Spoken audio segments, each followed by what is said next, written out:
based on a conversation I just had with someone on Facebook. A person basically just agreed with me on a topic and doesn't even realize that they agreed with me on a topic. The conversation went on to say that I mentioned this, that, you know, you got to understand that our economics, our level of understanding and our reading levels are so low that raising the federal minimum wage is going to sound enticing to a whole lot of ignorant people, based on the fact that, yes, raising the federal minimum wage is just going to put us on a higher tax bracket.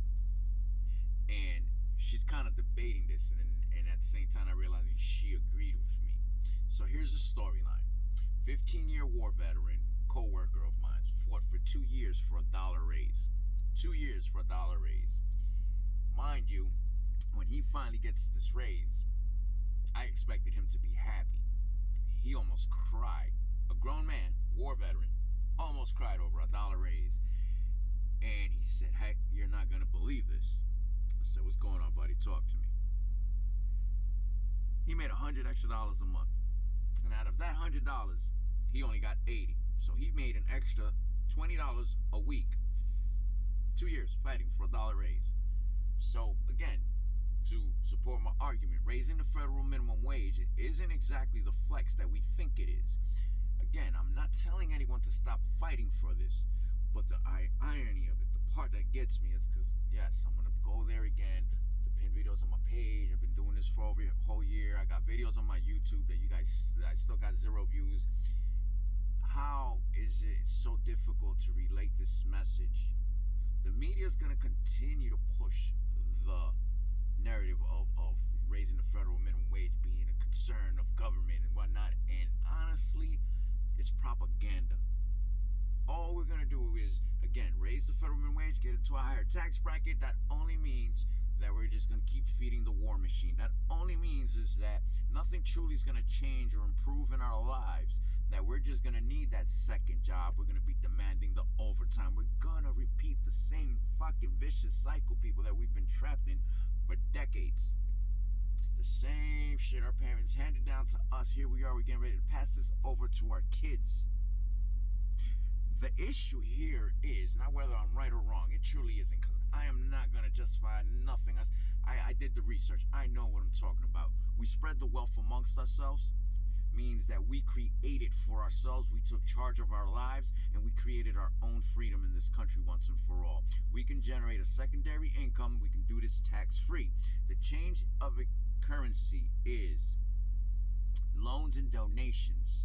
So therefore, if we nationalize a nonprofit organization that would allow us to make this exchange, that means loans and donations are not taxable. So now, instead of fighting to nationalize Spirit Airlines or to raise the federal freaking minimum wage, that will not do nothing for us and it's not going to change our lives, we created a tax-free incentive for ourselves. Now we're in that tax corporate loophole, like the churches that don't do. We give so many billions to these churches and they don't do shit for our communities.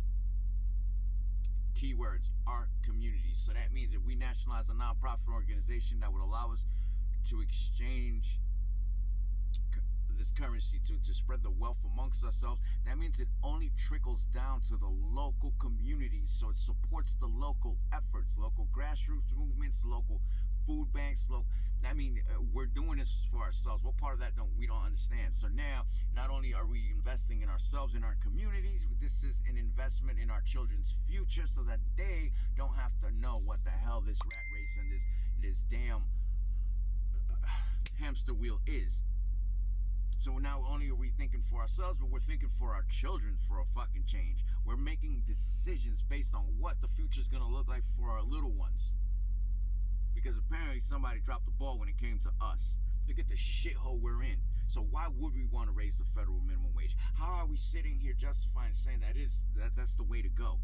Then mind you, think about it. Some states are going to get a phenomenal freaking raise. Let's just go with that, right?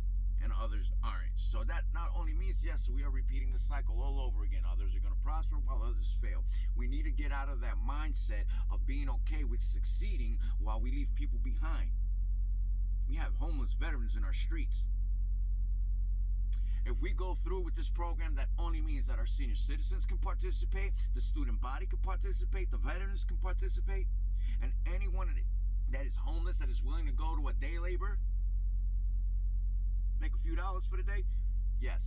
All we need is a software developer, an economics specialist. You know what I mean? We need to come up with one equation, and it's simple. Offsetting the payments, the balance. We don't all get paid on the same days at the same times. We get outside contributions, companies, particularly on the right side of history, like clean energy companies. We're gonna need them. Like, come on, people, what are we doing here? Why is it that we can never think in terms of working together? This is about the collective. And again, it's not only about us, it's about our children's future. Our senior citizens are counting on us. They need our help. Our veterans, we have been letting them down for decades. We're sitting here arguing about what the government is doing and what they're spending their money on. And the Powerball and the Mega Millions right now, it's almost at a freaking, what, 100, no shit. It's climbing, it's up there. It's up, like, dude, like, what are we doing? We got more than enough to go around. We spent over $1 trillion between Christmas and Thanksgiving alone. We done spent over $1 trillion on the Powerball alone, and it's phenomenal that you're not seeing this. How many times we raised over $1 trillion for the Powerball alone? And guess what? Only 45 states play the Powerball. And out of those 45 states, not everybody plays. So the numbers are fucking... Are you putting it together? Connect the fucking dots. Out of those 45 states, how many people actually play the Powerball? And they raised $1 trillion over that. Like, and we're over here complaining about alligator Alcatraz being built in a week.